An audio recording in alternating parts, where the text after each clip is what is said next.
Hi, everybody. We're just about to get started. Hi, everybody. I can see you all now. We're just starting. We've just been waiting for people to get on board. I think we've got enough people here.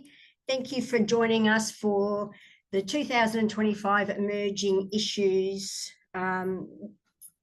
We're really pleased to be able to present this every year, and thank you for joining us. Today we're going to be hearing from a number of speakers on harmful sexualised behaviours, market failures, productivity with purpose, and we're also going to talk about sustainable services.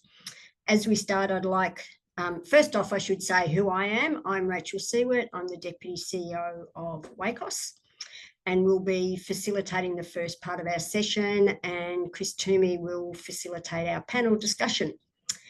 As we start, I'd like to ask you in joining me in acknowledging that we're on, well, most of us are on Whadjuk Noongar Boodja, and pay our respects to elders past, present and emerging, acknowledging this land was never ceded, it's stolen land, and we have a lot of unfinished business. It's the season of Gilbert at the moment, which is still cold, but with less rain. And we've been enjoying some of that less rain over the last couple of days, but there's more coming. Also, if people don't know, Reconciliation WA are having their Walk for Reconciliation on the 30th of October. So I encourage people, and it's down at Lake Gullup. Encourage people to have a look at that and engage with that walk if possible. We'll hop right into it. I'd like to first introduce Michael Slater, who's the Director of Child Light East Asian and Pacific Hub at UNSW.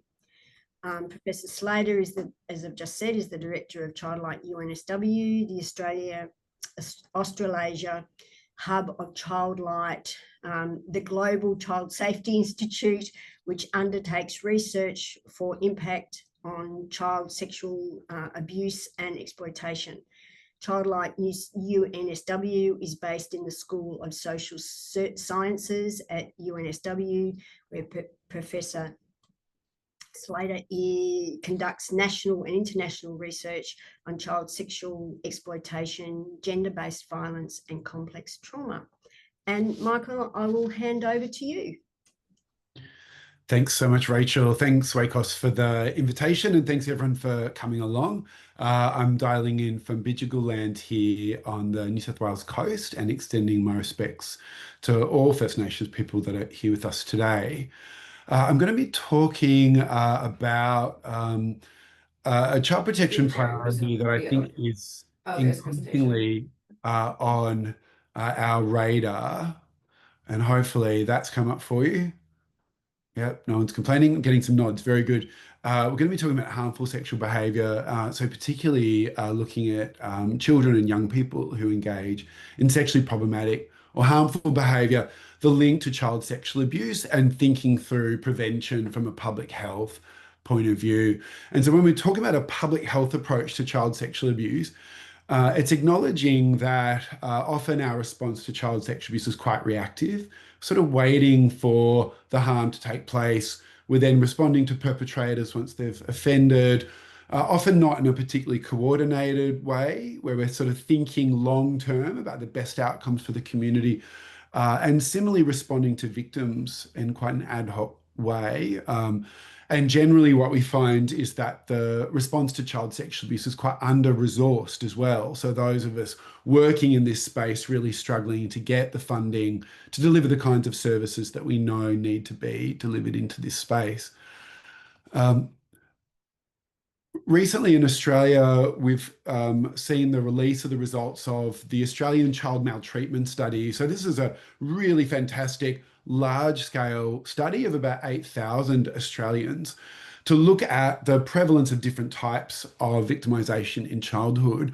What the ACMS found was that just over 1 in 4 Australians has experienced sexual abuse in childhood. The ACMS asked questions about who the perpetrators were, In Australia, 13.7% of Australians reported that they'd been sexually abused in some way by a minor when they were a minor, that the offender was another child. So often when we think about child sexual abuse, we're assuming in our mind we have the stereotype of an adult perpetrator. And in Australia, that's the majority of offenders. Perpetration by an adult is more common in general than perpetration by a child. But children make up a significant group of people who are engaging in sexual harm against other children. So majority were adolescents, but also romantic or current former partners. So teenagers in a relationship with one another, followed by siblings and then unknown teenagers.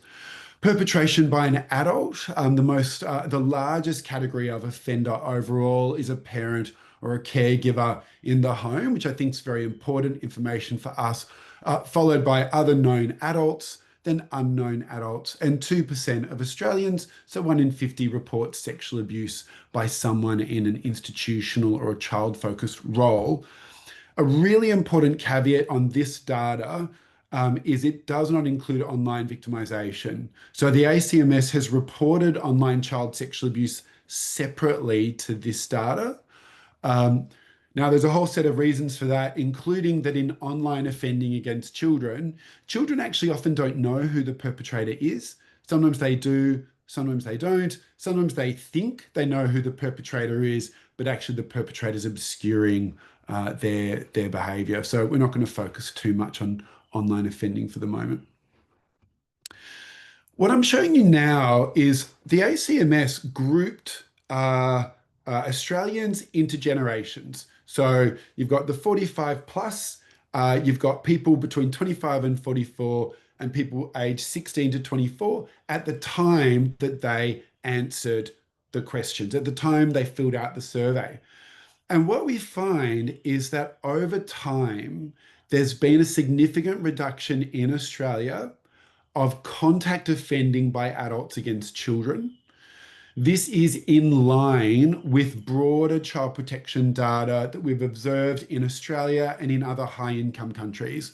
So, for example, for Australians aged 45 years and over, they are twice as likely to report being sexually abused by a parent or a caregiver compared to younger Australians. And that is fantastic news from a prevention point of view. Now, that's not to say that sexual abuse by adults against children is not a problem. It's a massive problem.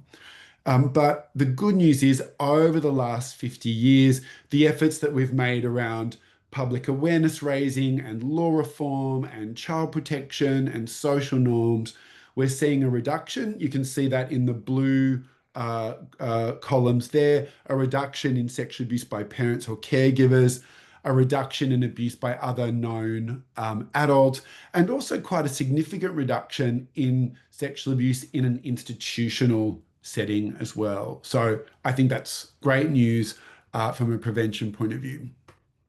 However, this graph looks at reports of sexual abuse by other minors. So what you can see is significant growth in sexual abuse, harmful sexual behavior by other known adolescents. So that's the orange column there over time. And also significant growth in abuse by current or former romantic partners. In fact, if we look at those two age groups on your right, so we've got 25 to 44-year-olds and then 16 to 24-year-olds, the rate of predominantly teenage boys engaged in sexual violence against teenage girls in a romantic or former romantic relationship has doubled in a 20-year period. It's doubled in a generation. So if we just look at the profile of perpetrators in terms of adult offenders, and that's the yellow line, and then child perpetrators of sexual harm, that's the red line. For older Australians, they're much more, the majority of their offenders in childhood were adults, and that has flipped for younger Australians. We have young Australians are more likely to report having been sexually abused in childhood by another child.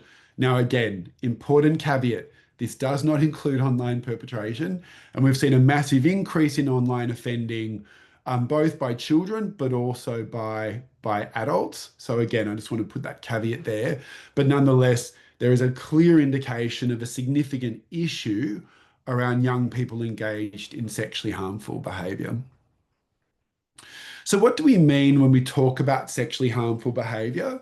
We're talking about behaviour by a child or a young person that is not developmentally appropriate, that is harmful to either the young person themselves. So, young people can engage in sexually harmful behaviour towards themselves or towards other people. And of course, behaviour towards where one of the partners does not consent. When we think about harmful sexual behavior, this is Simon Hackett's, I think, very useful continuum of sexual behaviors amongst children and young people. Really important to recognize there is a normal and healthy range of sexual behavior engaged in by young people. It's developmentally appropriate, it's expected, it's socially acceptable, it's consensual, there's shared decision making. We then move up that spectrum towards inappropriate behavior. There might be a single instance of developmentally inappropriate behavior where we might have some general concerns, but it's not setting off big red flags until we get into sort of the problematic sexual behavior. It's developmentally unusual. There might be a compulsive element to it. There might be a lack of clarity around consent, power imbalances, and so on. And then harmful sexual behavior that is abusive, it's violent, it's forceful, so on and so forth. And so we are looking at a cohort of young people who are coming of age now, who are reporting quite high rates of sexual perpetration by their fellow young people. What do we know about risk factors or pathways to harmful sexual behavior? And there's no single explanation, but for young people who engage in harmful sexual behavior, we often see a clustering of different risk factors, including elevated rates of adverse childhood experiences. Particularly exposure to domestic violence is a common background factor amongst young people who are displaying harmful sexual behaviors. As well as a range of other adversities such as neglect, emotional abuse, physical abuse. This is also a group of young people who have disproportionately high rates of child sexual victimization themselves. That's not to say all young people who engage in harmful sexual behavior have themselves been sexually victimized, but just recognizing that we do see quite elevated rates of sexual abuse for these young people. And early exposure to pornography. So, speaking with my clinical colleagues, an important caveat, I'm not a practitioner, so I'm not here to tell you how to treat this client group. But for my clinical colleagues, they do report contact with young people who've engaged in sexually inappropriate behavior, where the primary risk factor is their exposure to pornography, their arousal to pornography, and then a behavioral dysregulation and inappropriate acting out. Also, living in a sexualized environment where there might be poor sexual boundaries. We have adults engaging in sexual behavior in front of children. There might be a lot of adult content and pornography lying around the house. Important to recognize as well that some teenagers do evince sexual interest in children, and there might be an element of sexual pathology at work there. And also hypermasculinity, so a set of norms and attitudes that's conducive to sexual violence and coercion. When we look at our sexual violence prevention strategies more broadly across the country, there's been a very strong focus on norms and attitudes and changing norms and attitudes. For those of us who are more familiar with clinical work, recognizing norms and attitudes are actually not so easy to change, particularly around gender and sexuality. One of the complicating factors that we find in working, particularly with young people, is that adverse childhood experiences and childhood trauma in and of itself can lead to quite concrete and quite rigid norms around gender and around sexuality. And so addressing young people's norms and attitudes around sex and gender sometimes also means addressing their background of childhood trauma and their own exposure to gender-based violence. Now, if we look at these risk factors, if we're trying to understand what's happened over the last 20 years that might have led to a doubling in sexual violence, particularly by teenage boys against teenage girls, there's probably one risk factor that stands out that's dramatically changed in the last 25 years, and that's exposure to pornography. Of these particular risk factors, pornography really is the variable that has changed the most because we have a generation of young people who are reporting exposure to very graphic sexual material online from quite an early age and easy access to it. And so one of the conclusions that we might draw from this is we have seen a real effect of pornography on young people's sexual practice, their understandings of sexual behavior. This is also evident in other research with young people around sexual behavior that might not be coercive or abusive, but may actually be unwanted. So if we look at practices that are often called rough sex, so strangulation, spitting, pulling of hair, this has generalized and normalized. Much more prevalent requests for anal sex amongst heterosexual couples than we would have seen 25 years ago. Again, this is a clear indication of the way in which exposure to pornography has significantly changed sexual practice and behavior for young people. This is very frequently behavior that for girls and young women, if it's not illegal or coercive, it's often unwanted, even if it's not reaching that threshold of abusive or criminal. I conducted a study a couple of years ago, and some of you would have seen this data before, looking at the prevalence of child sex offending amongst men in Australia, looking at about 1 in 10 men reporting any form of sexual offending against children. 3.2% reporting contact offending as an adult. So I want to emphasize this is all adult behavior against kids. It's not sexually harmful behavior amongst minors.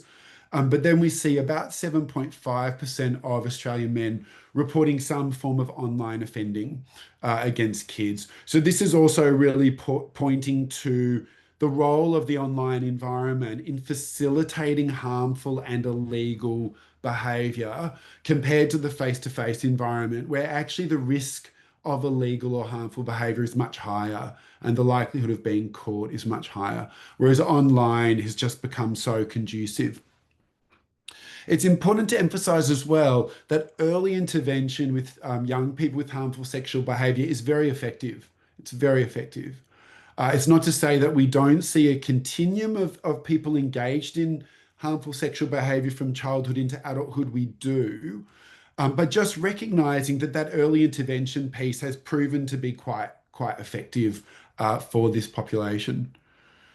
If we look at 2.5% of Australian men who are viewing child sexual abuse material in adulthood, it's about twice that as teenagers.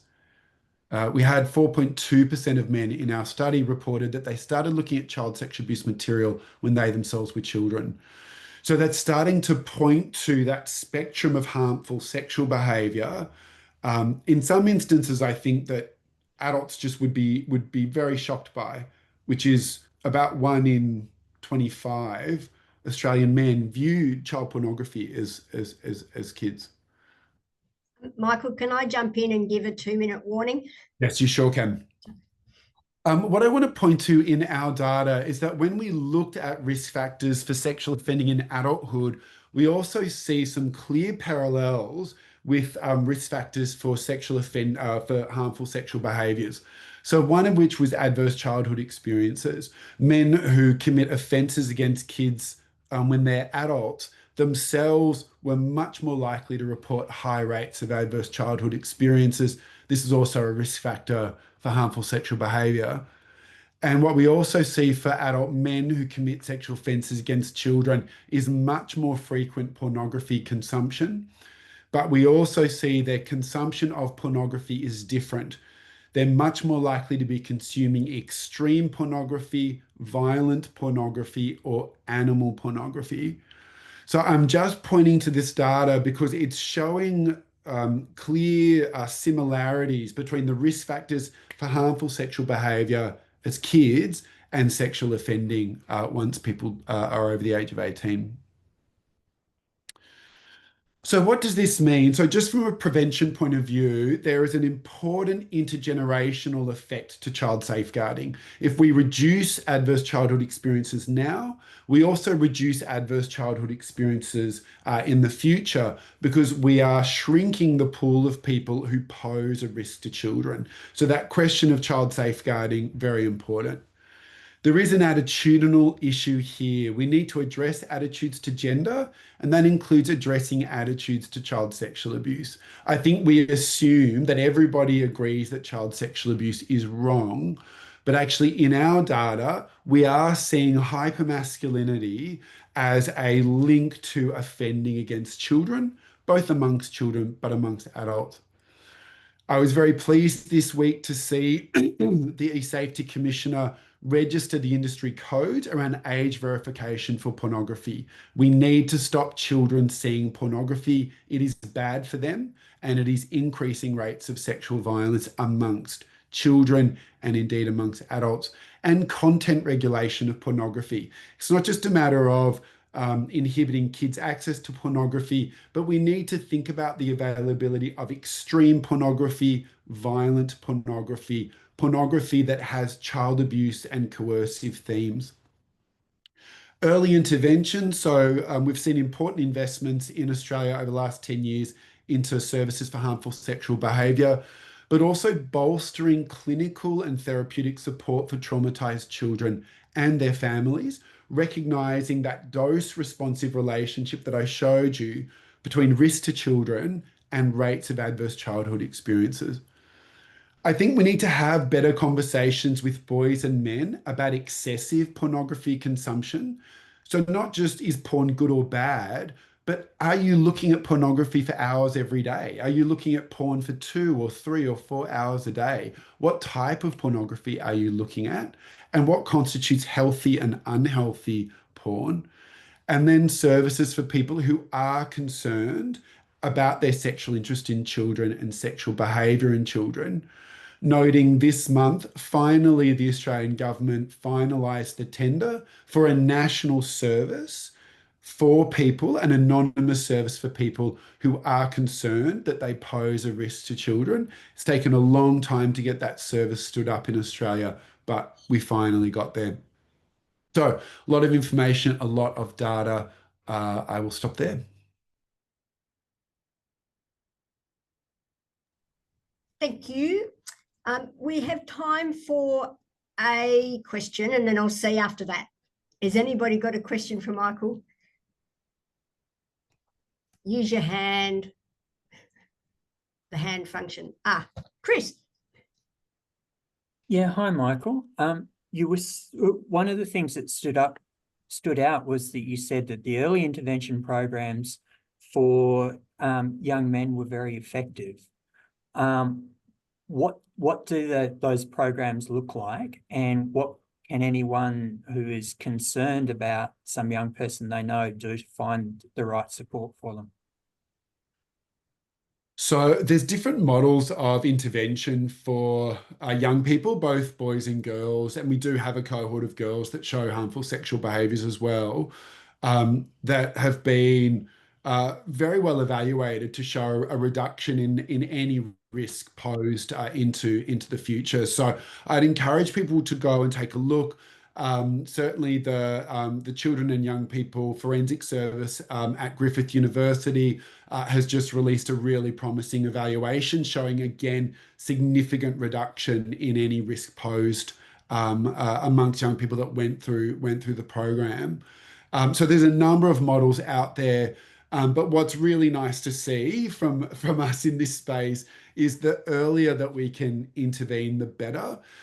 Once we're intersecting with somebody who's an adult and they've got a long offending history, the longer they've been offending, the more of a challenge that we have to actually reduce their risk to children. And I've got Helen next. You're on mute, Helen. Thanks for that. And thanks for a really helpful presentation, or really informative presentation, Mike. My name's Helen Nyes, for those who don't know me, obviously you won't know me, and I'm State Manager for Life Without Barriers in WA. A lot of what you're saying really resonated, because this has been a topic that has been front and centre mind for us for quite some time. We work with children in out-of-home care, and I would say, you know, problematic sexualised behaviour, if not necessarily harmful sexual behaviour, is a, you know, dominant feature for a really substantial proportion of the children that come into the out-of-home care system that we see. And when I was looking at your slide around, you know, the indicators that you find in the population, you know, those indicators are substantially there for many of the children that come into care.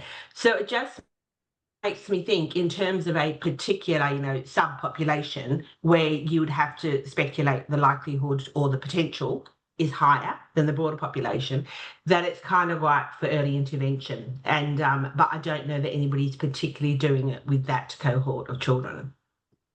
It's a great question, and I think we see a lot of variation in support for kids in out-of-home care across the states and territories. And also, I think it's a group where that overlap between being sexually victimized and then go in different ways, and then going on to engage in problematic sexual behavior. I'm also really worried that sometimes we pick them up once they're engaged in sexual harm, but we haven't gotten in there early once they've been sexually victimized. And I think that's, as we've seen the response to sexually harmful behavior built up, that's great. But I would also like to see more resources around clinical and therapeutic care for sexually abused kids, because we're seeing long wait lists if there's any support, and it's different across the states and territories. So I think it's a really good question, and something for us to also be raising with governments around their investment in a group of young people that need more intensive care. Yeah. Thank you. I'll squeeze in one more question, Denise, as long as it's short. I'll be very quick, but I need to express the voice of the Kimberley, because I'm joining you from Kananara today. So our street presence is defined as youth. As a social worker of 35 years of social work, I say kids of 7, 8 years old in the street at night are not youth, they are kids.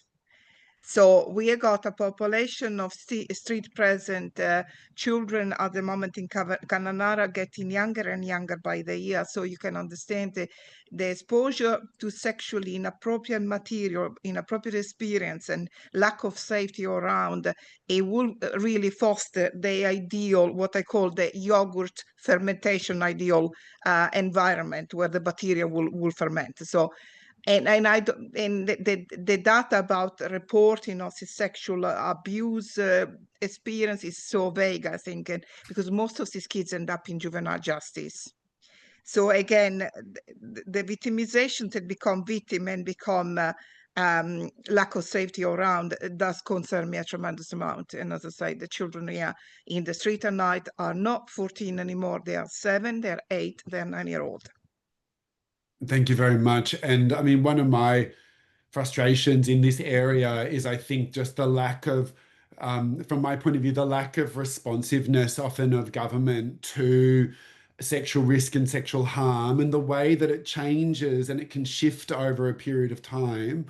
But often our frameworks at the policy level and the funding level are not adapting and responding and shifting as the needs of children and young people are changing and shifting. And I, you know, there's only so much we can do at the front line without that recognition from policy. But it's a very, very good point. Thank you.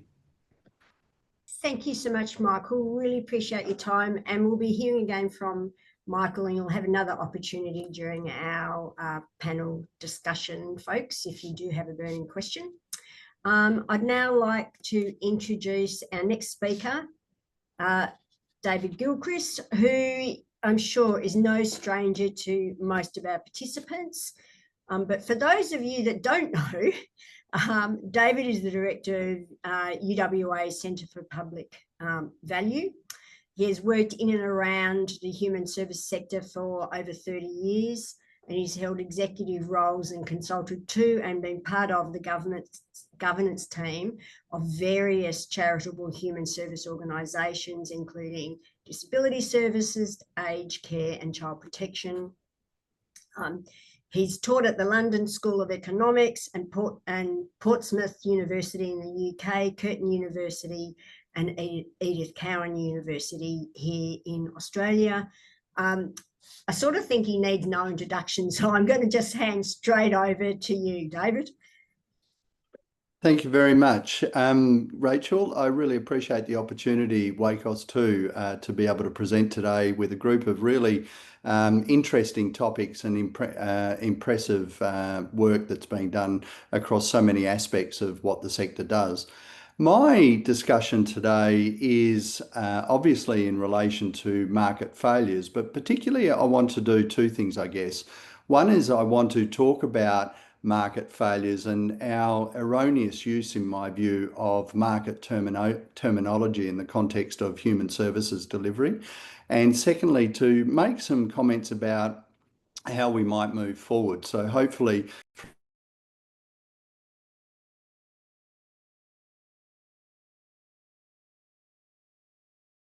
David, you've accidentally gone onto mute. sorry, I don't know what happened there. You can hear me now still?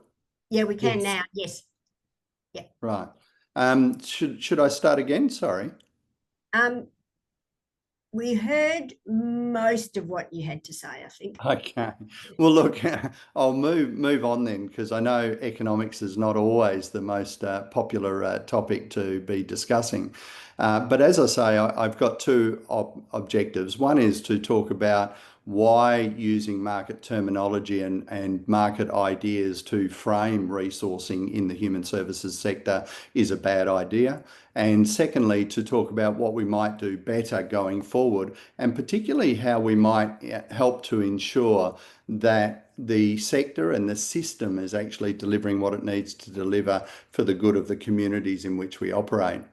First and foremost then, I just want to describe and get us all on the same page as to what a market actually is. And I'm pretty sure most people have a sense of what a market is, what economics talks about a market being.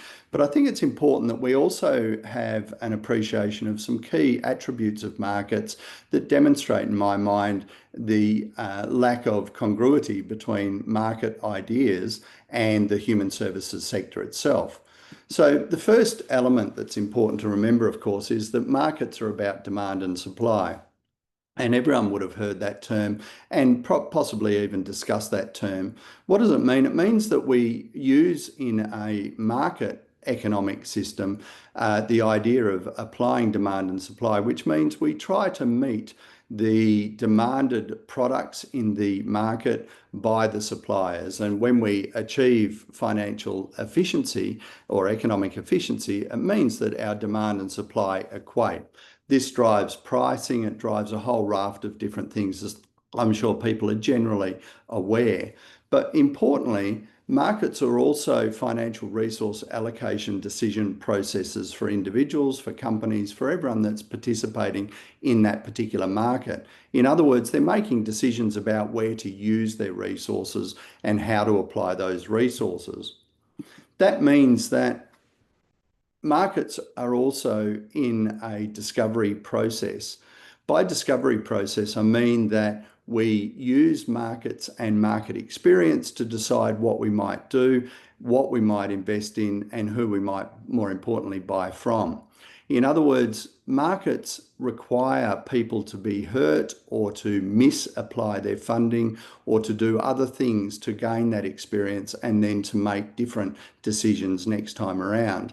And I think this is a really important and not often considered element in relation to human services, where we talk about markets driving decision making, when in fact we need to have regulation and support for organisations to be able to deliver the services that they need to deliver for communities in our country. The other element that's really important in relation to markets is that a market, a demand and supply curve, implies that there are alternatives. And in those alternatives, it means that we can substitute one product for another product, or we can go without that product and decide to buy something else. Now, in the case of a Mars bar going from $1.20 to $5, I might go for a Snickers, or I might just decide not to buy chocolates. But of course, the implied alternatives in a market economy are very different to the impacts of those alternatives in a human services sector context. And so while a market economy is really important for making decisions around financial resource allocations where we can substitute or go without, in the context of human services, of course, we can't actually go without, or we shouldn't be going without those services. The other thing that I would say too that's really important for us to keep on remembering, and I've heard recently a few politicians talking about the economic efficiency in the NDIS. At the end of the day, economic efficiency is not what I would call social efficiency or efficiency in terms of resource allocation. Economic efficiency is the efficiency of actually ensuring that demand equals supply. So it is economically efficient, for instance, to build as many casinos as necessary in order for all those people that want to gamble to be able to gamble. But there are social costs to that kind of decision making as well, of course. And from our perspective in the human services sector, we're concerned to ensure that efficiency is around value for money service delivery in the context of those human services, not economic efficiency where we're concerned about demand and supply coming together in the context of all of those product alternatives within the marketplace itself. So the other thing that I think is really important to note here and to remember is that Australia is also a mixed market or a mixed economy system. That means that we certainly have market economics as our basic underlying economic model, but we also have other systems, including social service systems and so on, within the economy that are really important to emphasise. Using market economics terminology to describe what happens in the human services sector, I think misrepresents what actually happens, but also leads people who have a very innate sense of market economics to misunderstand what actually happens within this sector when we apply those kinds of ideas. To that extent, what is market failure then? Well, the first thing I'll say is that actually there is no market for human services in Australia. That's why government has to step in and provide financial resources, because there isn't a market. There isn't the capacity for a market in NDIS, in aged care, or whatever it happens to be. Market fails, or rather the system fails in the context of human services in this country for a number of reasons. One reason is that we don't understand and appreciate the difference between demand and need. Because we talk about market economics and talk market economics terminology, we often talk about demand. But in real economics terms, demand is created by government setting out what it will purchase. It is not created by those in need in the community that need supports and services. So we should be focusing on need and our appreciation of need in the community, as opposed to focusing on the economic idea of demand. The other thing that's really important is that we don't have transparency over government's prioritisation and resourcing accountability. In other words, we don't have transparency over, because we don't understand that need, we don't have transparency over what we might call the service gap in the community, and we also don't have transparency over what the alternative expenditure is being undertaken by the government, either at the state or the federal level, in the context of the decisions that it's making in resource allocation. The other element that's really important is that because government has stepped away so far from the coalface of service delivery over the last 30 years, there is an increasing misunderstanding of the difference between the idea of efficiency and effectiveness, so what might be called value for money in the context of delivery of human services, and cheapness. Cheap and efficient are not synonymous. That means they're not the same word, they don't have the same meaning. Cheap doesn't result in value for money. It results in increased activity perhaps, but it doesn't result in outcomes that are needed for the community. Additionally, government's costs and cost shifting are also non-transparent in the context of our policy discussions around human services delivery. This goes back to government's lack of transparency in terms of government prioritisation and resourcing, but also our lack of transparency over the idea of need. And because we don't have the data assets that are necessary, we don't invest sufficiently to be able to create those data assets and to analyse, we don't really appreciate the extent to which government's costs increase as a result of not delivering sufficient resources into the human services sector, and we don't appreciate the cost shifting, particularly between jurisdictions, that occurs in a federation. The federal model, in many respects, is an enemy of efficient human services delivery, and I'll be happy to talk about that a little bit more in question time if that's useful to people. But at the end of the day, government's costs also increase because there are hidden ramifications to government resulting from a lack of human services support. For instance, beds in primary healthcare hospitals are taken up by people that should be supported in other and vastly more cheap human services settings rather than in primary care or primary healthcare situations. Those costs are enormous in the WA government, they're enormous in all the governments around Australia, but they're not recognised and they're not discussed in the context of adequate funding. The other aspect of those costs is that from a federal government perspective, there's a certain attractiveness to seeing those costs being shifted to primary healthcare because they're picked up by the state governments. And so part of that cost shifting between jurisdictions is a really important aspect. Again, data is the key issue here, being able to understand what's going on, understand what the need is, and then to be able to understand what the gap is in terms of what we call the service mix. To that extent, comprehensive cost of service delivery is also not well appreciated, and that cost shifting is not understood. And so we need data, appropriate data investment to be able to understand what's actually going on, to appreciate the gaps and to appreciate the inefficiencies that we can see in the data that we're collecting in the context of costing and pricing particularly. So what is service sustainability? I think this is an important aspect to think about as well, because when we talk about economics and the human services not-for-profit sector particularly, we tend to talk in what we call micro terms rather than macro terms. So to that extent, macro is the system's sustainability. How does the system deliver what it needs to deliver, and how does it continue to be sustainable?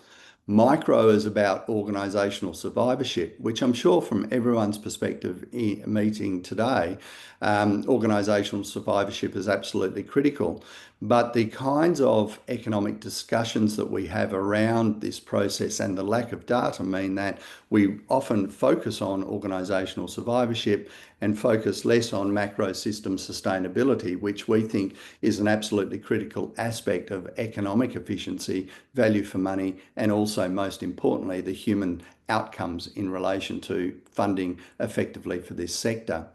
To that extent, then, we need to say that service sustainability means the system is able to maintain the service mix, to be able to deliver the quantity, the quality, and the timing of services on an ongoing basis to ensure outcomes for the community are achieved. That means there needs to be a comprehensive cost of service delivery incurred in that funding support in order to ensure that those organisations that are delivering human services are able to continue to deliver the right quantity and quality, particularly of services in the right timing, not just today, but over the short, medium and longer term. That means that, investment in data assets is critical, investment in analysis is critical, but also ensuring that those organisations have a profit to be able to reinvent and reinvest in their organisation over the medium and longer term is absolutely critical. It also says that service mix is the appropriate lens through which sustainability should be assessed. So how should we work out whether the system is working? We should look at the service mix and particularly look to calculate the service mix gap to be able to drive that understanding. So what's the way forward Can I just then? give a 2-minute warning? Thank you. Absolutely, Rachel. So what about the way forward then? I think there's a number of aspects that are really important, and obviously we're really just touching on the surface in this brief presentation. However, I think a couple of things are really critical. Firstly, system financial sustainability is absolutely important. That means comprehensive cost coverage, that is that the prices offered by government actually cover all of the costs associated with delivering services, including the medium-term and longer-term investment requirements, which means a profit must be garnered by these organisations, and also that indexation is appropriately calculated using appropriate data. We think that service mix needs assessment is absolutely critical. So given what I've said to date, it's obviously important that we collect appropriate data within the human services sector in relation to need, in relation to costs, and in relation to service delivery, both quantity and outcomes, as well as being able to forecast the capacity of the human services system to be able to continue to deliver those services. We need local decision making as well to ensure prioritisation and need alignment at the local level. A lot of academic evidence suggests, not just in Australia but overseas, that local decision making doesn't just ensure appropriate prioritisation and need alignment with funding, but it also ensures efficient outcomes in that context as well. The final element then, of course, is that we should have transparency over service mix gap. We need to be able to understand what is needed within the community, not what demand is, but what is needed, and to be able to appreciate what the difference is between what's actually needed and what's actually delivered. Importantly, this doesn't mean that everything needs to be or must be delivered, or that it's even possible to have sufficient funding to be able to build the capacity of the sector to drive that element. But at the end of the day, we can't make successful policy decisions. We can't prioritise spending without understanding that service gap. So I think that's a really important aspect. That's all I really wanted to talk about. I think I'm about 15 seconds shy of my timing. So I think I like to think, Rachel, I've done very well, but I'll be very happy to take questions as well, of course. Thanks, David. Anybody got any quick questions for David? Denise? Sorry, I couldn't, yeah. A quick one again. I'm still in Canonara. I'm still in the Kimberley. I'm also the regional program manager for the only trial site that we got in WA for integrated care and commissioning between the NDIA, Veteran Affairs, and Aged Care.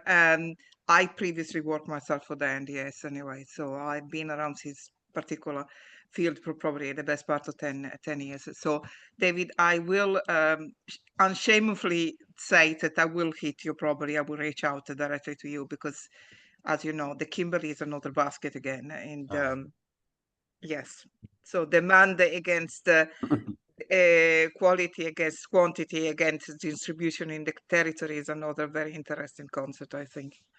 It is. It's a really important one. And I think having that data, I mean, one thing I will say about the NDIS is that there's more data in the context of need and location of that need as compared to other human services activities in Australia because of the nature of the NDIS and how it's been developed.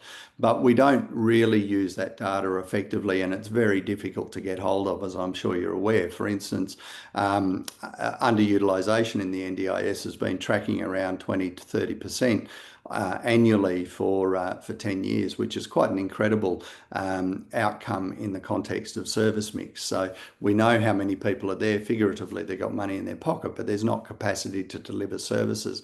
And in the Kimberley, that capacity is very, very stretched. I'm very much aware of, and being able to understand the drivers of that stretching, for instance, in relation to housing in the Kimberley for staff, is a big issue. But there's a raft of other issues which I'd love to chat to you about.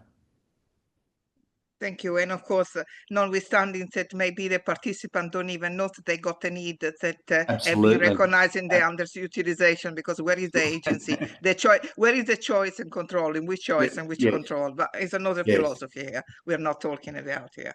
Absolutely. Yes. Okay, I've got another two, Colin and then Jane. I'll ask you to be quick questions and quick answers so we can keep to time. Colin, thanks for your presentation and all your work you've done. Just a quick question.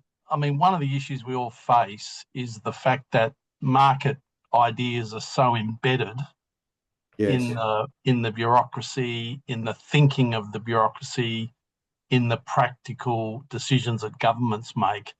What's your advice about how we address the fact that this is so embedded and so taken for granted? Yes. Look, I think there's a big discussion there, Colin. I'm wary of Rachel's need to move on, but I think two things are really important. Number one is we talk about economics, but to be frank, I think I'm using the royal we, but I think the sector needs to come to grips with the real underlying economics, which is not often discussed. I've also made the same comment to government. Government talks economics but doesn't understand economics. For instance, in relation to workforce, this is a market. Workforce is a market for human services, but we don't have decisions recognising the workforce impacts in terms of paying people and improving job quality. We just have a funding response or an allocative response rather than a market response. So not only do government not appreciate really what it is that they're talking about in terms of the content of that, using those economics ideas, which again, I think we should get rid of our reference to economic ideas and talk about what's actually going on underlying in the sector. But also when there are real market outcomes or real market effects, those market effects aren't used from a policy perspective. It doesn't make sense. And I think it doesn't make sense because we're not joining the dots between how we describe things and what's actually happening within the economy, if you like. thank you. Jane. I think definitely a question for a longer answer another time, David. Are we hearing the state government talk more about prevention? There's a lot of what we do, looking around the people on this call, that is not adequately captured in data or in the model of talking about service mix. That's often a service transactional delivery model we talk about rather than the peripheral effects on prevention activities. I wonder what your thoughts are on how we start talking more in that impact and prevention world, and what are the things that we can be collecting as organisations that demonstrate the game that we all play in that market.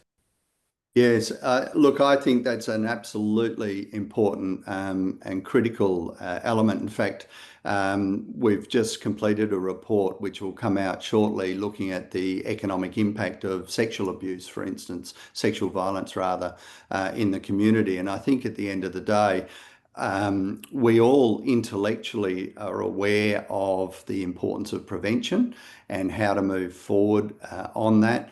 I think that we keep talking in programs rather than in community outcomes. And we've talked about reporting on outcomes, but I think we need to look at the system level rather than organisational level. And my preference would be that true collaboration is actually undertaken between organisations within the sector, but also between the sector and government in the context of actually investing in data. The other thing I'll say just quickly before Rachel cuts me off is that investing in data does cost money and it costs time, and organisations will need to be funded for that.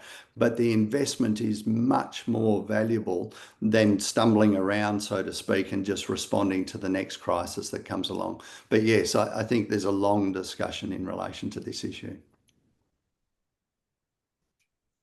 Thanks, David. And we'll get another opportunity to grill David for his expertise during the panel session. Thank you. I'd now like to introduce Toby Phillips, who's the Economic Director for the Centre of Policy Development. As I said, Toby leads the Centre for Policy Development's Just Transition Australia focus area, working on policy ideas and partnerships to build a more environmentally and socially sustainable economy. This work encompasses climate change, wellbeing governance, and structural challenges to Australia's economy. Since 2000, previously, Toby was a researcher and manager at Oxford University School of Government, where he directed a project on government responses to the COVID-19 pandemic. He holds a Master of Public Policy from Oxford Uni and a Bachelor of Science in Chemistry from Flinders University. Thank you, Toby, for joining us today, and I'll hand over to you. Thanks, Rachel. Really great to be here, and I hope everyone can see my screen. Do yell out if there's any issues there.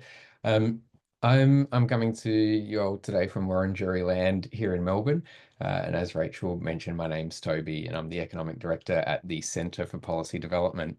So for my talk today, I'm going to do a bit of a deep dive on the topic of productivity in the services sector, what it is, how it's measured, and how that drives and influences decisions and behaviour.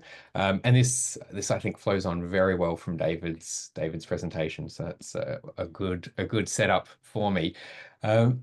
This slide is just a standard about CPD slide. So the short version is that the Centre for Policy Development is an independent research institute, and we work on finding pragmatic solutions to really difficult problems, and we often focus on things that require complex systems change. And one of the things that you might have heard in Rachel's intro is work around a more socially and economically and environmentally sustainable economy, and that's no small thing. Last month we published a report called Productivity with Purpose, and this was really our response to a lot of discussion lately around how we can boost productivity, which I'm sure everyone's kind of been exposed to that, particularly with this big roundtable that happened in Canberra. But we wanted to make sure that as a society, any agenda to pursue productivity gains are done in a way that actually makes people's lives better off. So not just productivity as an arbitrary goal. The report contained a lot of things, but from a sort of economic perspective, there were kind of three broad themes that we kept coming back to. So one was around changing the fundamentals in sectors where the government plays a big and dominant role. This goes to David's point about these not being real markets. So we talked about things like better, more collaborative ways of commissioning social services, also things like how energy markets are regulated as these big regulated monopolies. We talked a lot about failures in capital allocation, where investment isn't going where it's needed. For instance, we're not front loading enough investment in new green industries. We're not diversifying the economy enough away from export markets that we know are going to disappear and leave communities without a source of prosperity. And the third thing that we talked about a lot is ways to get better alignment between economic value and economic systems of decision making and true social value. And so there we talked about things like reducing inequality through tax reform, carbon pricing, investment in prevention, and we also talked about measurement of productivity in the care sector and the social sector.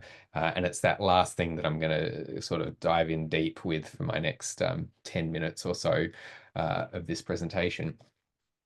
Now, productivity as a concept is really just the ratio of outputs to inputs. And for output, we're really talking about how much value was created, how valuable is this activity or this product for the consumer or for society. And so higher productivity just means that you're able to get more of those outputs for any given amount of inputs, which is great in theory. The problem is that the standard approach to measuring productivity and for pursuing productivity, that standard approach just doesn't work for social services. And I'll break down why, and I'll focus first on the output side of the equation. And this really goes to fundamentally productivity numbers, output numbers, how bureaucrats think about this. It all comes back to how it's measured by the ABS, basically. And there's three ways that the ABS will think about or measure output in the social sector. And all of these are kind of wrong in different ways. So the first way is to look at prices, which makes sense for most market traded goods and services. David mentioned that markets are about discovery. And one of the things you can discover through markets is how valuable something is, because you can observe how much it's priced at. Like a phone is priced higher than a pencil. And that's because it provides more value to the user. And even within the market of phones, a higher quality phone costs more. Like, that makes sense. But when we're talking about social services, as David mentioned, very few of them are traded on markets. Some of them are, well, according to the ABS. So this is a chart of the early childhood education and care market, 12,000 dots, 12,000 providers on that chart. And so the ABS would say, well, childcare, that's a market. But it's not a very useful market for surfacing any information about quality or value, because what we see here is the x-axis is the price per day, the y-axis is the quality rating from the national quality standards, and you can see there is pretty much no correlation between price and quality. There's that dashed box. 95% of childcare services sit inside that box, and you can basically see that 95% of services are priced between $75 and $190, and you could get any level of quality at any price. So we can't use prices to tell us how much output we're getting, what the value of a service is. The other ways that the ABS will think about this is they'll look at cost. And this is actually the official way that that GDP statistics are created for the social services sector. The ABS says, yeah, it's too hard to measure prices. These aren't real markets. So we'll just look at the sum of the inputs, and we'll just record that as the output. If anyone is mathematically inclined, you'll probably have spotted the problem, which is that productivity is defined as that ratio of outputs to inputs. If you make the numerator equal to the denominator, you're always going to record that productivity equals 1, and that will never change, no matter what happens in the real world. The third way that the ABS thinks about output, and this is the official way that they produce labour productivity statistics for the sector, is volume measures. So you just count how many services were provided, and that's your measure of output. But this ignores any variation in quality. So, we saw that big spread in quality for the childcare sector. It's true everywhere. So it ignores that, and it also ignores changes over time. And indeed, analysis from the Productivity Commission has shown that in the health sector, that this volume approach can underestimate true productivity by a factor of 30, which is a big difference.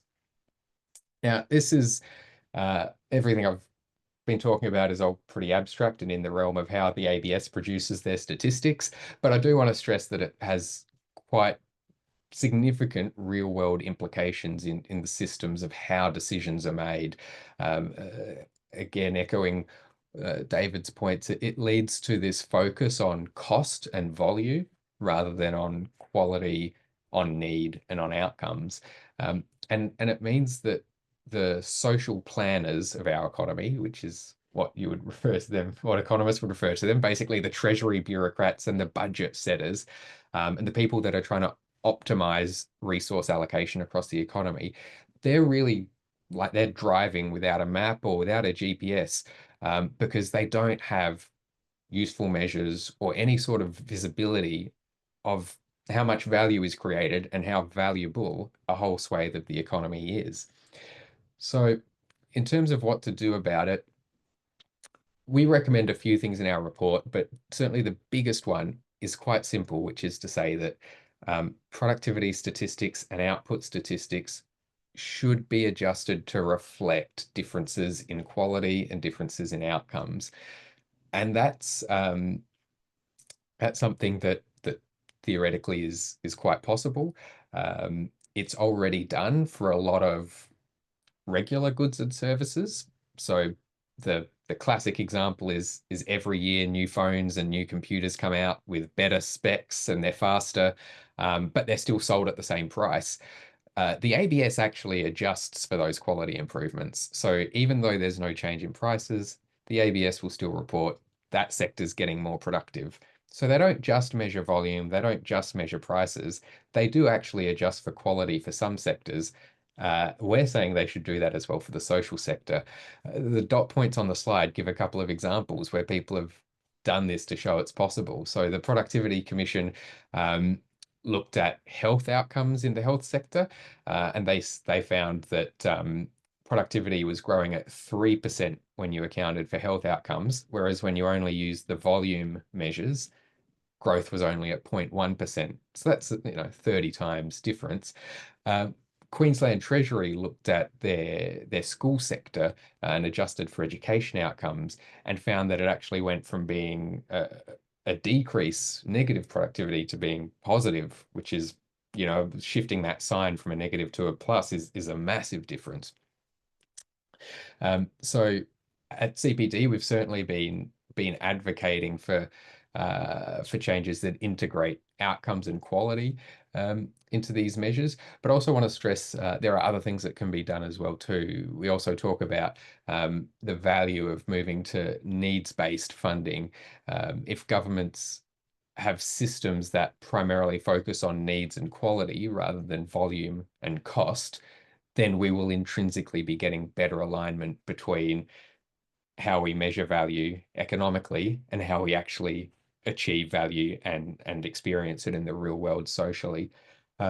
There's one other example that comes to mind actually, which I didn't write this down, so I hope I don't get it wrong, but it's from South Australia, Child and Family Protective Services, where or community services, where a change in practice led to something like a 90% reduction in children being removed from families.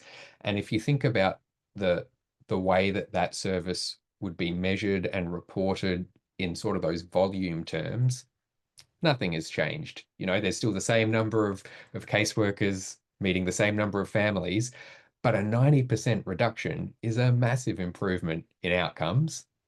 It's just not visible to those Treasury bureaucrats or to those budget setters. Look, as I wrap up, I want to come back to the input side of the equation, because that poses a general problem beyond even the social sector. The classic approach to getting productivity gains is to find ways to reduce inputs, and often firms will do this through capital deepening, which is kind of like the economic term for investing in better equipment. So you think about a factory that invests in better machinery that's more efficient, and that's why you get policy solutions like investment tax incentives for small businesses. The problem is that doesn't work for most services, and I don't just mean social services. I also mean things like graphic designers and accountants, because these aren't capital intensive industries. From a policy perspective, this is just kind of like a big hole in the productivity dialogue. Most of the economy, 80% of the economy, is services. It's not capital intensive, and there's not a great productivity playbook to deal with that. From my point of view, what I've been talking to people about is we need to shift from talking about capital deepening to instead talk about human capital deepening, where we need a policy framework that focuses on good jobs, on building skills over a career, not just in any given role, and a real recognition that for a lot of the outcomes in the modern economy, it depends much more on people than on machines and capital and equipment. But look, I'll wrap up with another quick plug for our report. Here on the slide, I've listed a whole bunch of things we've covered in this presentation. I've really done just sort of a bit of a deep dive in how that productivity discussion theoretically and practically applies to sort of the social and the care sector. But yeah, would love to take questions really on any of it, and looking forward to the discussion. Thank you, Toby. Okay, any questions for Toby?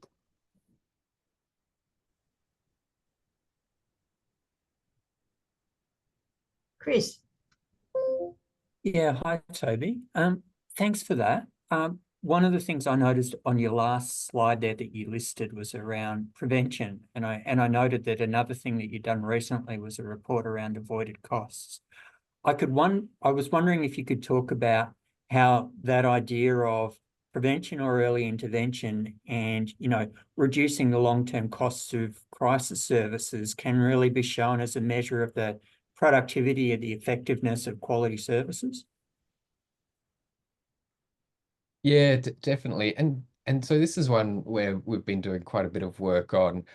There's different sort of terms of art or jargon around this, but yeah, prevention, avoidable costs. When we talk to Treasury people, we talk about second round fiscal effects, and all this basically means is that even if you're just thinking about the government budget goal of spending as little money as possible, there are a range of things that we know for a fact where if you invest in a service today, you'll get better outcomes in 10 years' time, and you'll require significantly less expenditure in 10 years' time. And that benefit will eclipse the cost of delivering the service today. The challenge that we run into is that is not recognized in government budget processes. Goes a bit like, again, I think I've followed on quite well from David, who was saying a lot of the ways that the government thinks about these things doesn't actually reflect economic reality. So government budgeting processes will only count first round benefits, which is basically the benefit from the service being delivered right now. And if you say there's a service that helps get kids to school, the first round effect is they're not driving, they're taking the bus. But the second round effect, which is the school attendance, the educational benefits, the say staying off out of antisocial behavior, none of that is counted.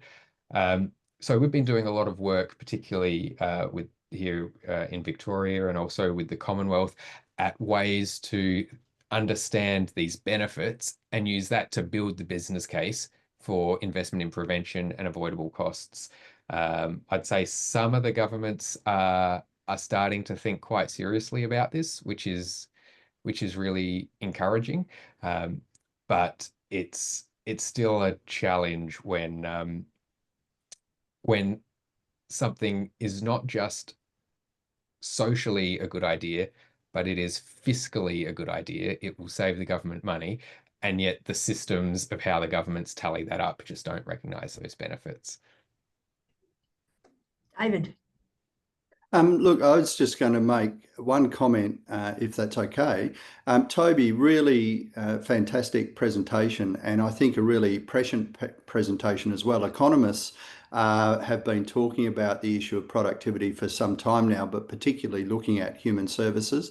And the standard economics response to all of the things you've been talking about, as you, I think, say, is to reduce funding, because that's the way to become economically efficient.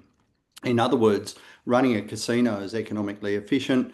Providing a human service in support of someone with disability is not economically efficient. But there's also, I think, Toby, your comments around the longer term. Who's going to employ people in 5-10 years' time as automation kicks into mining and other industries? How's the economy going to work? So I think the sector not only needs to come to grips with the real economics, not only needs to deal with what you're talking about, Toby, which I think is important, but also we need to start talking about economics in the medium and longer term rather than just in the immediate term, which you've already observed. So sorry, I hope that's okay. I just wanted to make that reinforcing point. Thank you, Toby. Thank you, David. Thanks, David. Doesn't look like we've got any more questions for the time being. So I'm going to move us on to Louise, who I think probably needs no introduction, but I'm going to anyway. Louise Giolito, for those that don't know, is the CEO of WACOSS, and she's been a part of the community service sector here in WA for over 26 years, and is a very well-known leader in the community services sector. Louise is going to take us through the current state of sustainability of services here in WA, and then I'm going to hand over to Chris Toomey to facilitate the panel discussion after that. Over to you, Louise. Thank you, Rachel. Firstly, I'd just like to say thank you to David, Toby and Michael. And some people on the call might be thinking, how are these topics actually connected? But there's one key theme that I heard from all three speakers was about the need for early intervention and prevention, and the cost savings that would be economically, but also the human costs that would save the government and support the economy and support the social and emotional well-being. And there's stories I can give on each and every one. But I was asked to come on and talk about sustainable funding for the sector because it's my most favourite topic. I've worked at WACOSS now for close to 10 years, and it's been a policy area I've been trying to lead in those 10 years. Had some success, but you might be asking yourselves, how is this an emerging issue? I mean, myself have just said, I've been working on it for 10 years. Maybe it's not an emerging issue, it's an urgent issue. So that's how I actually want to frame this. The sustainability of services is under huge strain at the moment. We've got chronic underfunding. We've provided so much evidence to the government that we're at least 13% behind due to a poor indexation policy, which David knows all about. We've had delays in commissioning, rising compliance cost, and a rapid growth in population and increased complexity of needs. And on top of all that, we've currently got a review happening under the Fair Work Commission at the moment around the SHADS Awards, which I'll talk about a bit more. Every year, WACOSS tries to do a sector survey, and we're closing it today, but I've had a sneak preview at the results, and it's around the sustainability of services. So just to give you a quick highlight what I'm seeing in those results so far, and we've had about 150 respondents. 61% of services are already reducing their staffing costs, so they may not be letting people go, but they're reducing the amount of hours staff are working. 51% of services, 51% of respondents said they're reducing their services. 86% say the state's commissioning plan has had no material difference to their services. Now, we've all got to remember, if we go back a few years, this was the state government has developed a state commissioning and implementation plan. It's very aspirational, how it's being implemented. But 86% of services said it's made no difference to their services whatsoever.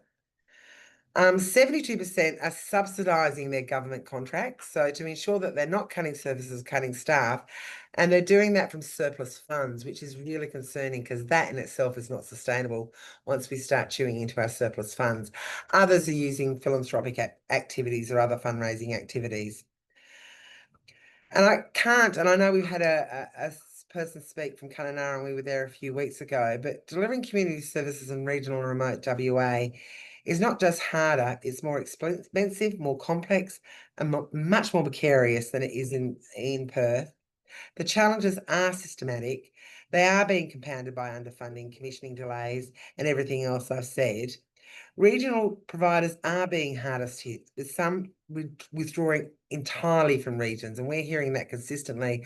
So they may have to just be in a central or the largest town, and their outreach services are actually being withdrawn totally from regional towns. And I think, I'm not sure, I think it was David who touched on the housing issue and housing for key workers. We included a question in the survey this year that 31% of those regional providers provide some form of subsidised housing for their staff. Otherwise, they couldn't attract, retain, keep staff in those regional towns. I mean, places like Albany, where there's almost zero vacancy rates for rental property. But only one provider said the cost of providing subsidised housing is built into their contract. So they're having to find that money elsewhere to deliver on state government contracts, to deliver on essential government services to ensure they can actually keep the staff. Sustainable services across regional WA, it can't be an afterthought. We've really got to look at what are the service gaps, and as Toby and David were both saying, and what are the service needs. And I want to give this quick story about what I heard from Kununurra and the unrealistic expectation of what service providers are expected to do. So this is in relation to child sexual abuse and therapeutic services, CSAT services, for people who have been victims of, and children who have been victims of sexual assault. There's one provider in the East Kimberley. They have over 40 clients, and the geographical area they need to cover is the size of Victoria. It's not humanly possible, and the level of service that can actually be provided by that. So for me, and I think for many in the community service sector, we talk about the economy. We have lots and lots of conversations that come out from the government about, building roads, wires, cables, train stations. But we're not having the conversation about the social infrastructure that's actually required to support the well-being. And if I really wanted to get when David said we need to stop talking about the economy, I agree. The economy is just actually a tool to support the well-being of its communities and its people. I mean, jobs are just a tool. They're a strategy. The overarching, I think, vision or purpose of any government should be about the health and well-being of its community members. And of course, we've got to have good jobs. Of course, we've got to have a strong economy. I'm not actually denying that, but they're the tools, and we don't talk about the social infrastructure.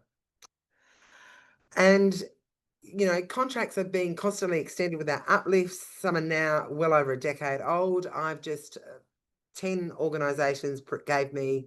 I've just been doing the analysis of it. Profit and loss statements. And we did this on a template that we created with CFOs. There's over 50 line items in our newly created profit and loss statement or budgetary document, which we have shared with Department of Finance and Treasury, and they're quite impressed by it. So even for government line agencies to really understand the true cost to deliver services. And this includes things like cybersecurity that we weren't talking about 5 years ago. Industrial relations reforms, insurance premiums have gone up, trauma-informed practice. These are all expectations of when you deliver a state government contract. They're not optional extras, they're an absolute must. So when we talk about sustainability, we've got to be talking about it in this context. It's not about keeping the lights on, it's about ensuring services are safe, responsive, and equitable, especially for those in regional and remote communities who face the biggest barriers. I just want to finish up by talking about the Fair Work Commission. Hopefully most people know that the Fair Work Commission is currently doing a review of the SHADS Award, and many people are actually watching this with great concerns. It's like an ERO Mark II, so it's based on the reason they're doing the review is the majority of our workforce are female, and the equal remuneration order, I'll just go back a bit. The proposed changes that the Commission has actually put up at the moment that are available for comment, well, actually submissions have just closed, is the removal of the equal remuneration order rates and introduce a single classification structure that's based on aged care, which poses absolute serious risks to the equity and the recognition of and the sector sustainability. In response, the COS network, including WACOSS, has submitted a joint submission strongly opposing these reforms.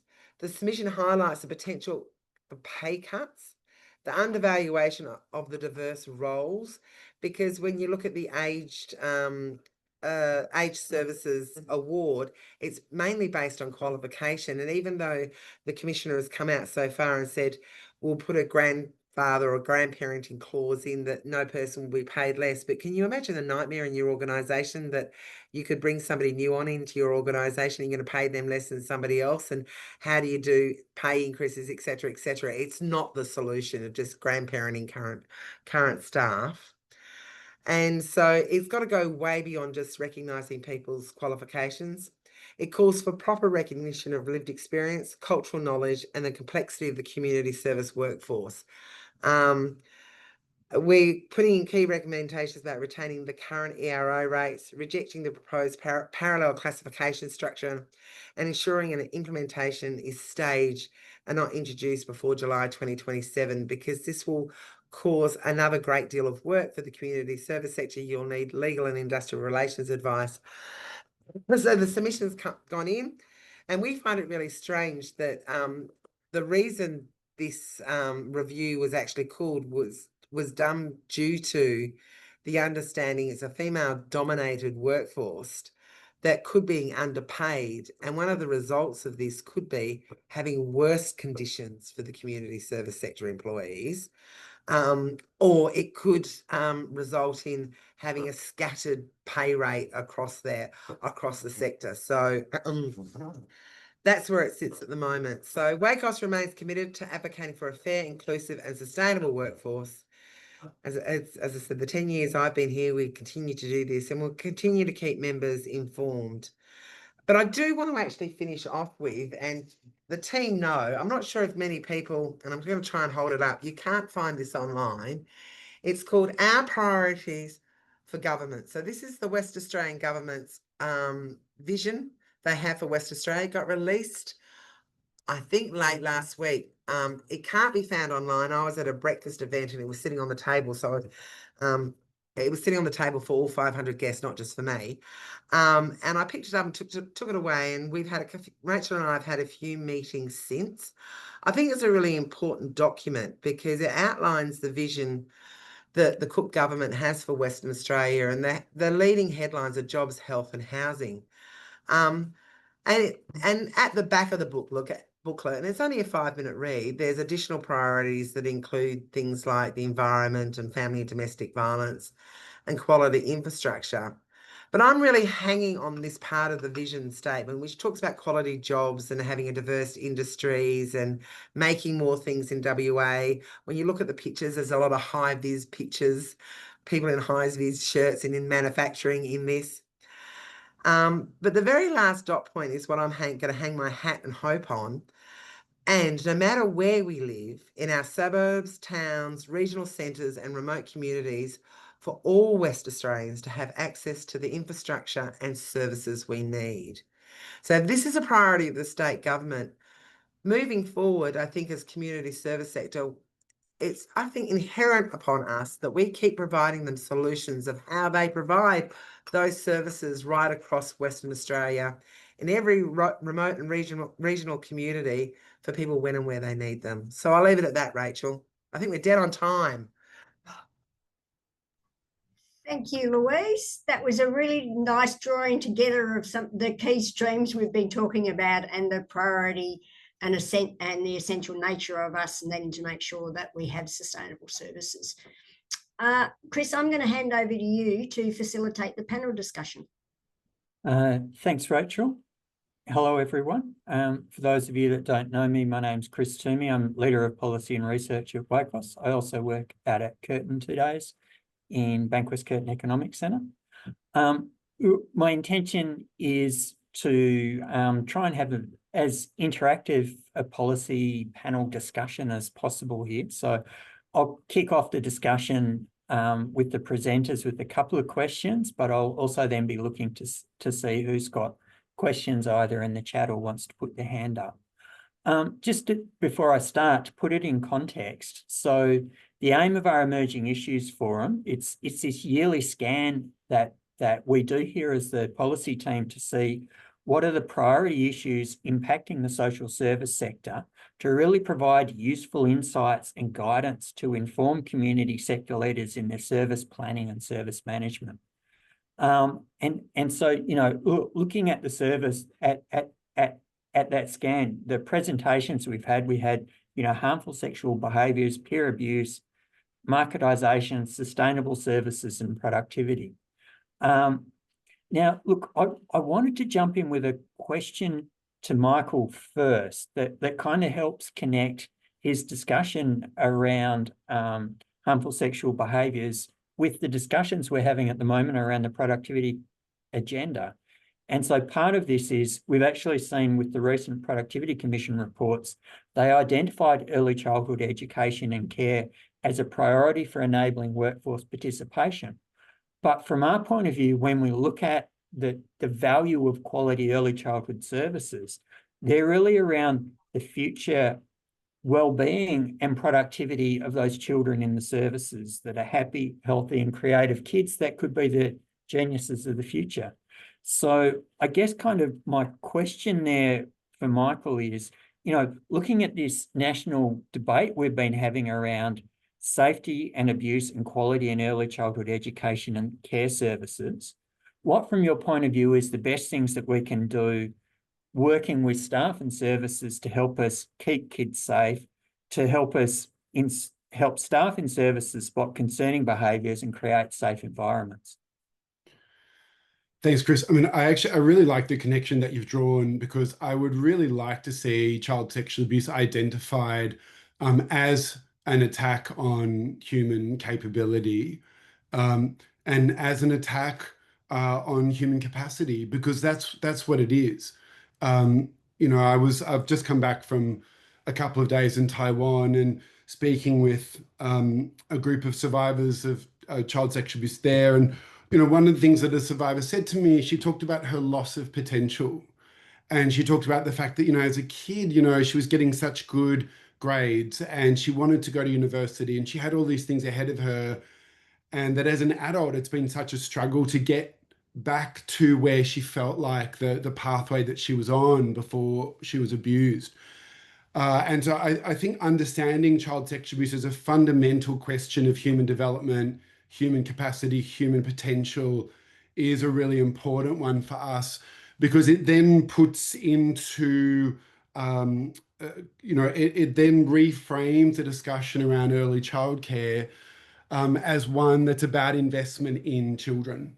And I think there's been a tendency to think about childcare as sort of instrumental, right? It's like it's letting women get back into the workforce, basically, which is really important.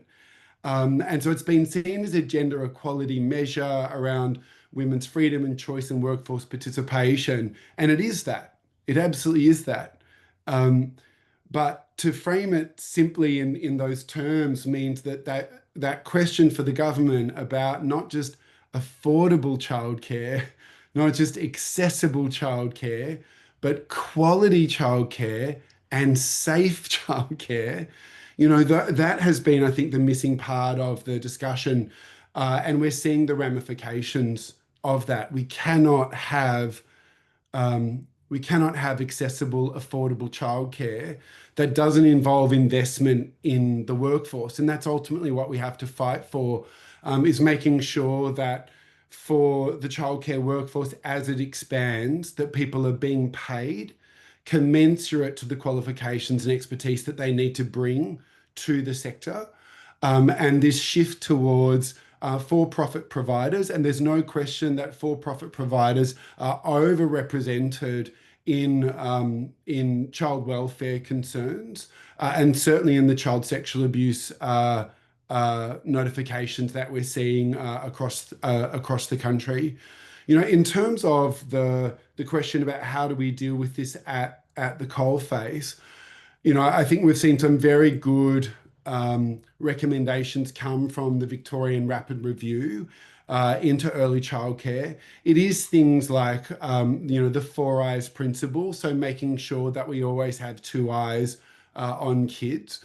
And what I'd also like to see is much more of a focus on grooming prevention, not just teaching kids and parents about what grooming is, but really helping the workforce understand that child sex offenders, particularly if they're targeting a really vulnerable cohort of kids, and babies and infants, we don't get any more vulnerable than that, they have to groom the adults around the child, and they groom institutions as well. So I think more investment in some of that educational work with the workforce, so they understand that it's not just kids being targeted by offenders, but it's actually they target their colleagues as well.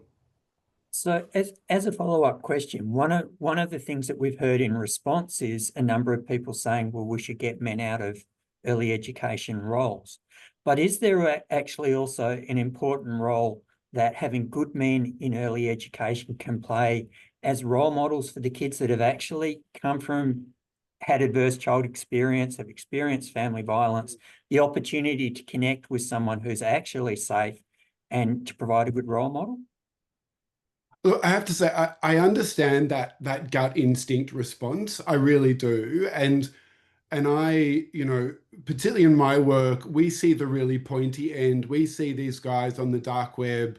We see them talking about working in childcare and being very serious sex offenders. So I do understand that gut response.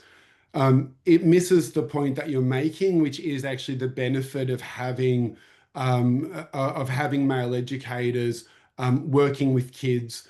There's also a whole set of broader concerns, regulatory concerns we have about the childcare sector in terms of making sure that the regulators have teeth.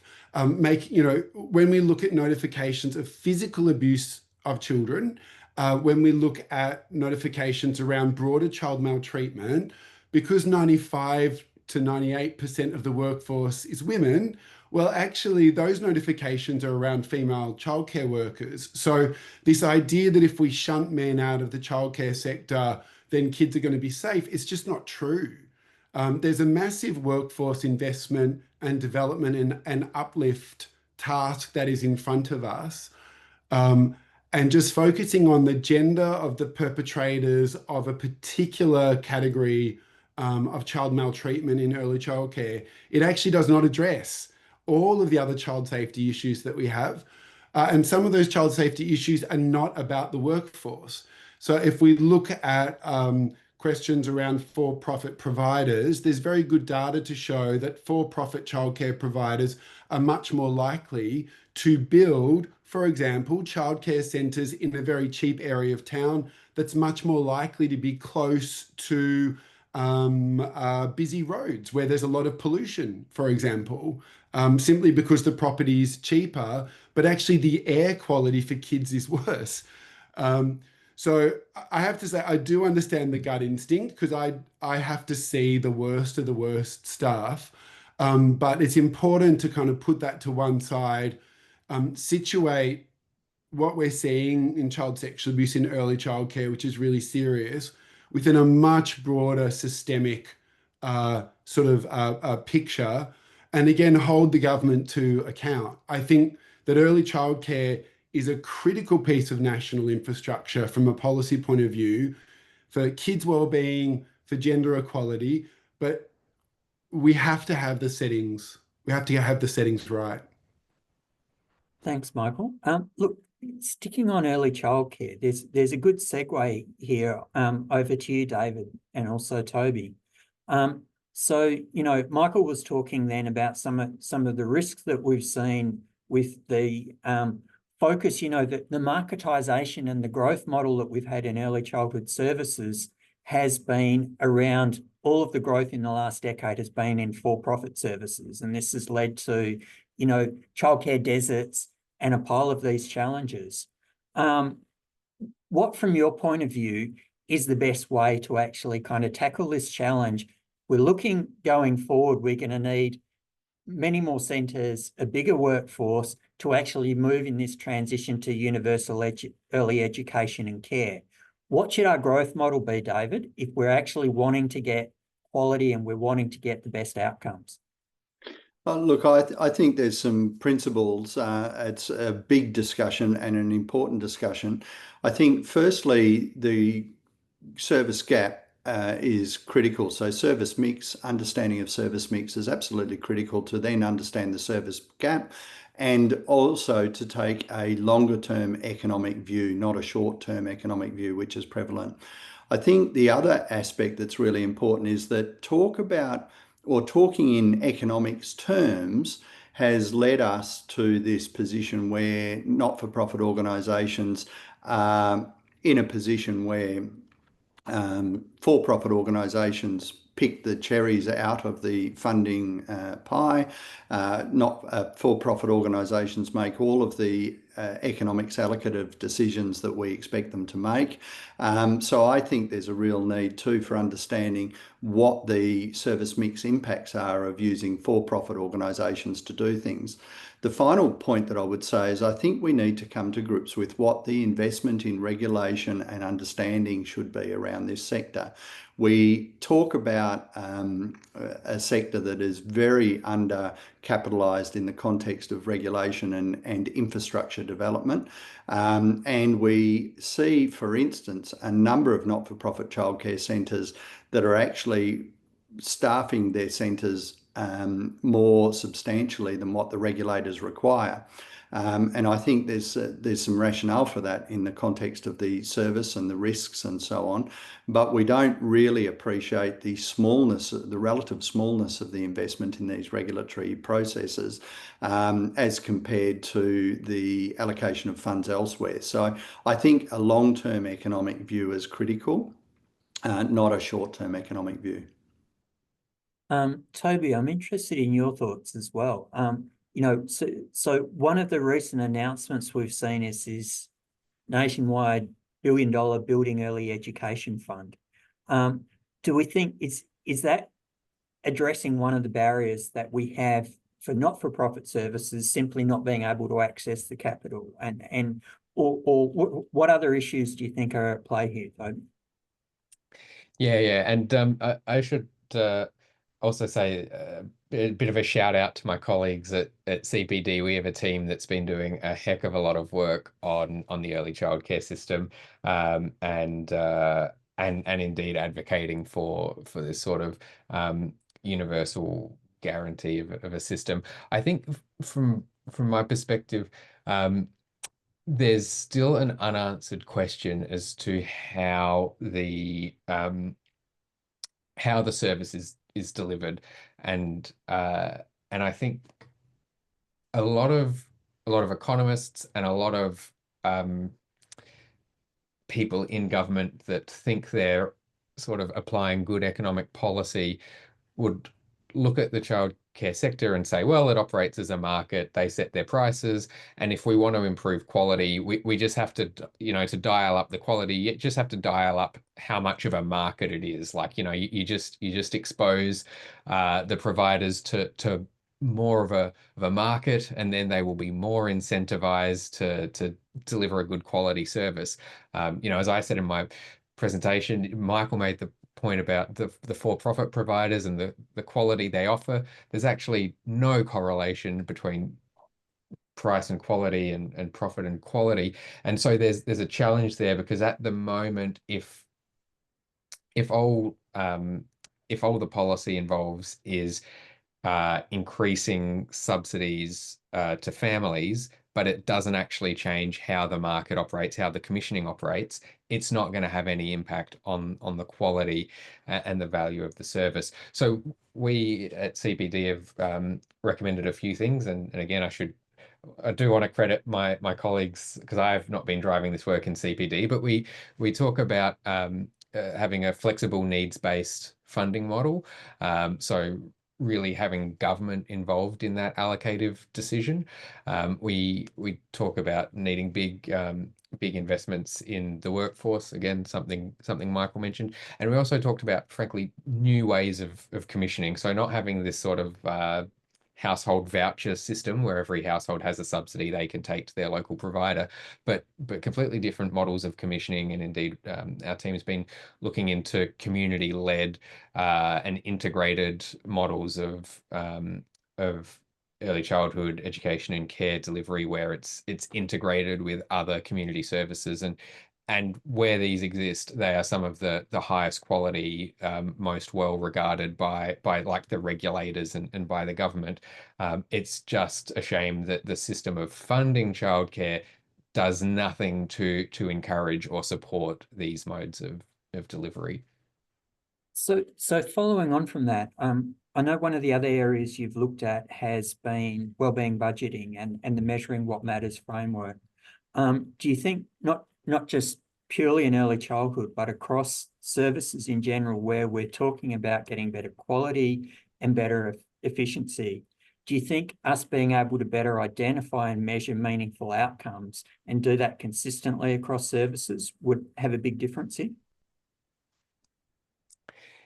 Yeah, look, I think definitely measuring outcomes is an important part of it. I think zooming out a bit and thinking about the work that we do on wellbeing approaches to government decision making, having good information is like necessary, but it's not sufficient. And so, and you know, like a lot of my 15-minute presentation was about how do we measure and think about outcomes in the social sector.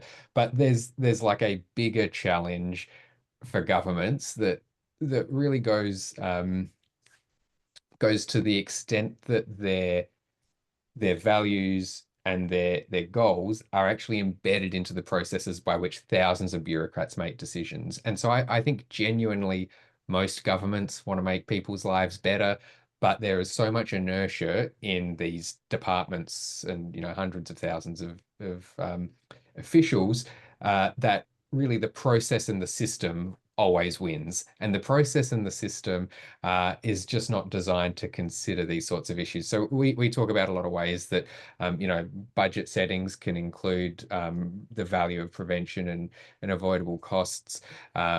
We talk about needing to have this macro view of service sectors. So David spoke about how a lot of policy is made at this micro level, and that indeed is true of every budget proposal that gets before cabinet. It will all be analysed from this micro perspective, and they don't really have good frameworks to take the macro perspective.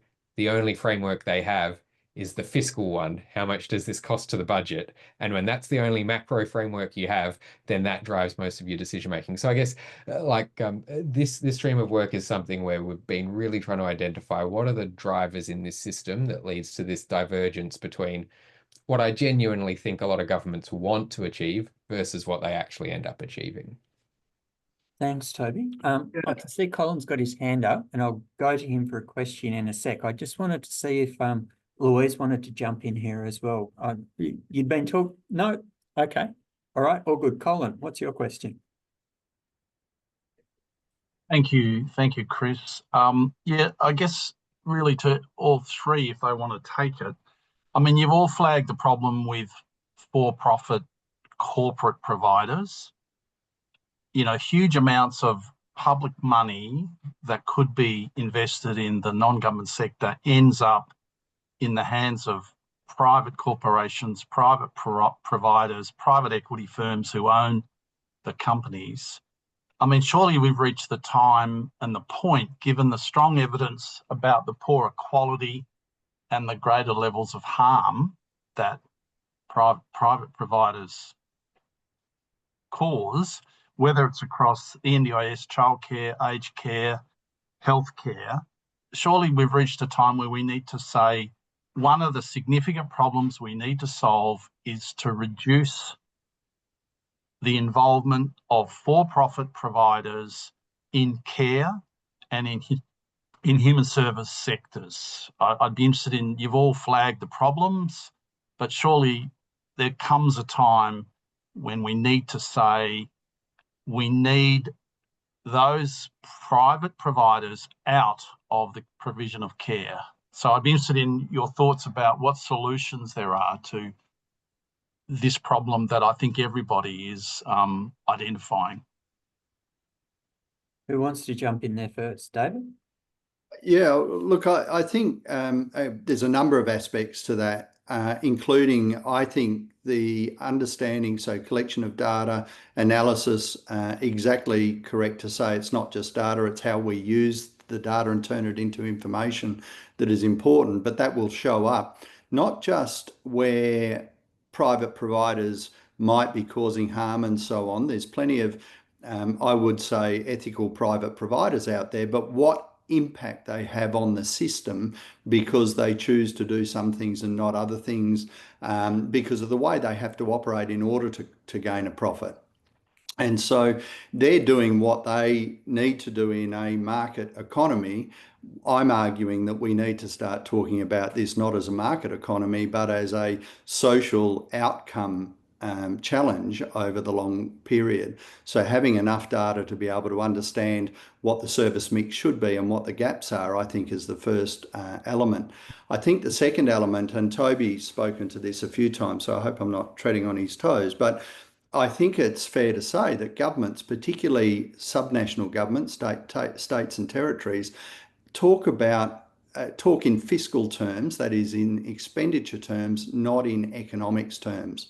And my comment initially was to say, well, I think the sector needs to talk economics to start to change the way we think about this sector and its economic contribution, which I think is substantial. Look, I've got another kind of follow-on question to that, because the other thing that I think we've seen happen over the last decade or so is we've seen the public sector outsource a lot of its own analytic capacity, and effectively through that its policy and decision making to like the big four accountancy firms. And so we're seeing these consultancies increasingly advising on solutions which then seem to also, align better with their clients. And we've actually, heard how some of this has backfired when it came to tax reform, where they're actually creating a tax system and then informing their clients how to get around it. Do you see that as part of the problem as well? That law, because you talked earlier about public sector losing their service delivery capacity, and through that their understanding of what it looks like at the coalface. I do, Chris, have a couple of comments. I call government departments, particularly at the state and territory level, donut departments, because pretty much all jurisdictions over the last 20 years have had what we call efficiency dividends. Efficiency dividends is a charming way of describing cuts to funding. And these are enormous sledgehammers used to crack walnuts that don't have any economic, any future proofing, any thought about how things should go. When an agency is hit with a 3% efficiency dividend, which is quite common in Western Australian budgets, regardless of the colour of government, that 3% reduction in funding is not allowed to be spent on client-facing activities. It must be spent on non-client-facing activities. In other words, these organisations are being made into donuts, they're being hollowed out, because the only place you can apply these 3% cuts is to administrative capacity. Administrative costs have gone up over that period of time. I think that the big four and accounting firms and legal firms and others have all benefited greatly from this short-sighted fiscal response to budget challenges, as opposed to having an economics response. The other bit I like about that analogy with the donuts is the other part of the response is sugarcoating what they're doing. Yeah. Michael, you had a comment. Yeah, I mean, if I can jump in, because I think it's a really good question, Colin. And I was on the National Plan Advisory Group for the prevention of violence against women and children, and the development of the national plan was outsourced to one of the big four. I can't remember which one. And what was really interesting in the national plan that they developed was essentially that it did not articulate anything around the commercial drivers of violence against women. So the responsibility for prevention lay with the community sector needed to do X, government needed to do Y, the community in general needed to do Z, but the private sector didn't need to do anything, despite the fact that, statistically we have very good evidence that there are certain business models, there are certain industries that are directly contributing to the burden of violence against women. So the outsourcing of policy development to, frankly, the private sector also introduces these broader ideological biases such that you can't articulate a comprehensive response to some of the challenges in front of us. Because frankly, these very nice, well-meaning people on big salaries in the big four consultancy firms are not going to articulate that some of these problems are actually internal to the private sector and have to do with how industry is functioning. Michael, I've noted there's a question there on the chat as well from Louise Lamont from Phoenix, who's basically highlighting, given the range of the prevalent statistics around child sexual abuse and hence what we know that costs us as a society, how do we understand that the kind of lack of prioritisation and investment by Australian governments, given we had a Royal Commission 10 years ago, but we've still yet to see those things about the actual, having the services to address the trauma actually, be delivered on. What's your thoughts on that? These are questions that we ask ourselves every day in this area of work. And I think it's a fascinating study in a social problem that is so incredibly harmful and so interwoven and related with so many social problems. And yet the level of investment is so small. I understand the comparison to domestic violence. It's an interesting one because obviously we don't have enough investment in family and domestic violence, but the estimation for the specialist workforce in family and domestic violence is about 8,000 or 9,000 workers across the country. In sexual violence, we have about 1,000 across the country, and a minority of them work on child sexual abuse, just to give you a sense of how under-resourced this area is. I will say, I think one of the differences between the domestic and family violence sector and child sexual abuse, and I'll just be really upfront, is domestic and family violence is an immediate threat to life, and it kills people in this country every week. It kills women and kids. Child sexual abuse, it's like cancer. It kills people over a really long period of time. And so when you've got an underfunded, under-resourced response sector that is inundated with these acute issues, and then you've got something like child sexual abuse, which is very, very serious, but the harms play out in the long term, I actually think that is the disadvantage that we're consistently at. And so I think there is a challenge for us strategically about how we make this challenge real and concrete to government, and also how we make it resolvable. I think there's sometimes where our narrative around child sexual abuse is really doom and gloom. And it is a really depressing topic for lots of obvious reasons. But we also need to be the ones that are coming to government and saying, we've got these models, we see these opportunities for intervention. Excellent. I think Rachel's ready to jump in with a few closing comments. Is that right? You read my mind. We've hit time. We've hit 4 o'clock. I think there's a number of people that could continue this conversation well into the afternoon. But I think there's others that also have some other things to get on with. Can I please ask you to join me in thanking Michael, David, Toby, and Chris and Louise for their participation and their presentations this afternoon. It's been a really stimulating conversation and some really important points made around the need for early intervention. And Michael, the comments you were just talking about highlight the need for the early intervention, but for investment in the work that the community service sector does, but also some of that big picture change that is needed at a national and state level in terms of how we see productivity, not just in terms of economic gains, but actually in terms of what it means for people's well-being and community well-being. That I know that all of the people on this link up today will be committed to. So thank you for joining us today. We will be continuing on to work on the issues that have been raised today. We have recorded this. It will be available shortly on our website if you wanted to share it or double check any of the information. Thank you for joining us today, and once again, thank you to all our presenters. Thank you very much. Bye-bye. Bye. Thanks for having me.